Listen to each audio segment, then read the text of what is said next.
আজ 22শে চৈত্র, ইংরাজির 5ই এপ্রিল, শনিবার। আজ গোটা দেশ জুড়ে পালিত হতে চলেছে অন্নপূর্ণা পুজো। মাতা পার্বতীরই আরেক রূপ হলেন এই মা অন্নপূর্ণা।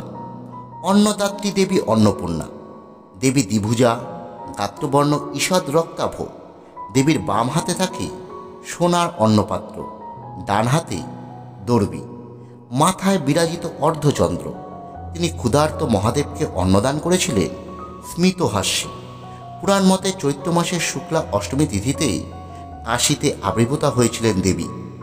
এই ঐতিহ্য মেনেই প্রতি বছর এই তিথিতে মা অন্নপূর্ণা সর্বত্র পূজিতা হয়ে থাকে। শাস্ত্রমতে সংসারে সুখ সমৃদ্ধি এবং মঙ্গল কামনায় অন্নপূর্ণা পূজা করা হয়। বলা হয়, যে গৃহে মা অন্নপূর্ণা পূজিতা হন সেই গৃহে কোনো দিন অন্নের অভাব থাকে না। আজ হয়তো অনেকেই গৃহে অন্নপূর্ণার পুজো করছেন বা অন্নপূর্ণা পুজোর ব্রত রাখছেন। আজ যারা অন্নপূর্ণা পুজোর ব্রত রাখছেন তারা অবশ্যই অন্নপূর্ণা পুজোর ব্রত কথাটি শ্রবণ বা কীর্তন করবেন। তা না হলে কিন্তু ব্রতের ফল আপনারা কখনোই লাভ করতে পারবেন না। তাই আজ পুজো শেষে এই ব্রত কথাটি অবশ্যই শ্রবণ করবেন। আর যারা কোনো কারণে আজ ব্রত রাখতে পারছেন না, তারাও যদি আজ মা দুর্গা বা মা কালী অথবা দেবী শক্তির যে কোনো রূপের ছবি বা বিগ্রহের সামনে একটি প্রদীপ প্রজ্বলিত করতে পারে এবং এই ব্রতকথাটি সম্পূর্ণ শ্রবণ করতে পারেন, তাহলেই ব্রতের ফল আপনারা অনেকাংশেই লাভ করতে পারবেন।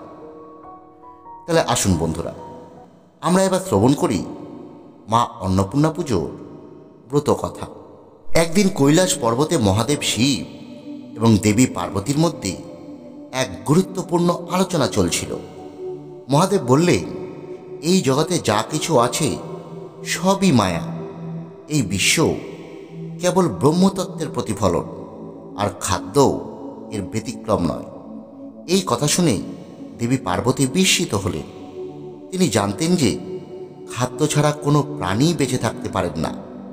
এই সৃষ্টি খাদ্য ছাড়া একদিন ধ্বংস হয়ে যাবে। কিন্তু যদি স্বয়ং মহাদেব খাদ্যকে তুচ্ছ করেন, তাহলে বিশ্বে এক ভয়ঙ্কর পরিস্থিতি আসবে। তখন দেবী পার্বতী শিবকে বোঝানোর জন্য এক বিশেষ পরিকল্পনা করলেন। তিনি অন্তর্ধান হলেন। ফলে জগতে খাদ্যের উৎস বন্ধ হয়ে গেল। দেবী অন্নপূর্ণার অন্তর্ধানের ফলে সমগ্র পৃথিবীতে এক ভয়ঙ্কর পরিস্থিতি সৃষ্টি হলো। ক্ষেত খামার শুকিয়ে গেল, নদী শুকিয়ে যেতে লাগলো, গাছপালা ফলমূল দেওয়া বন্ধ করলো, আর প্রাণীকুল ধীরে ধীরে দুর্বল হয়ে পড়ল।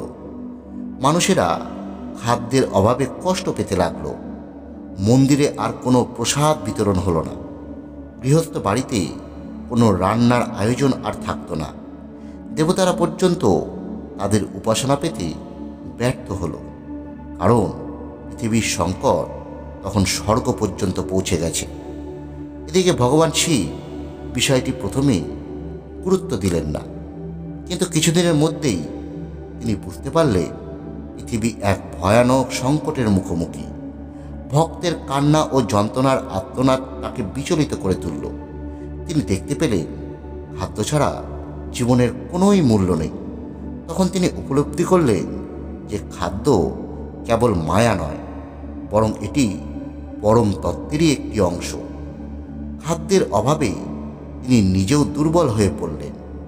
তখন তিনি স্বীকার করলেন যে খাদ্য ছাড়া কিছুই সম্ভব নয়, এমনকি আধ্যাত্মিকতা এবং মোক্ষ লাভও নয়। অসহায় শিব গেলেন দেবী লক্ষ্মীর কাছে।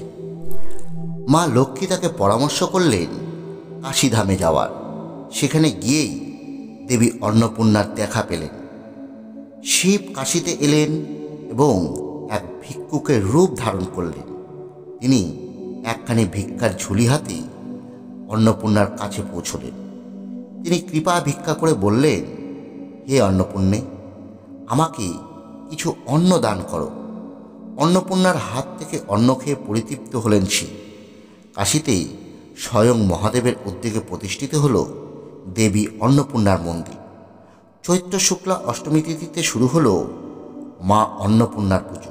তবে কালক্রমে কাশীর দেবী হয়ে উঠলেন মা অন্নপূর্ণা এবং এই তিথিতেই চারিদিকে ছড়িয়ে পড়ল মা অন্নপূর্ণা পুজোর কথা।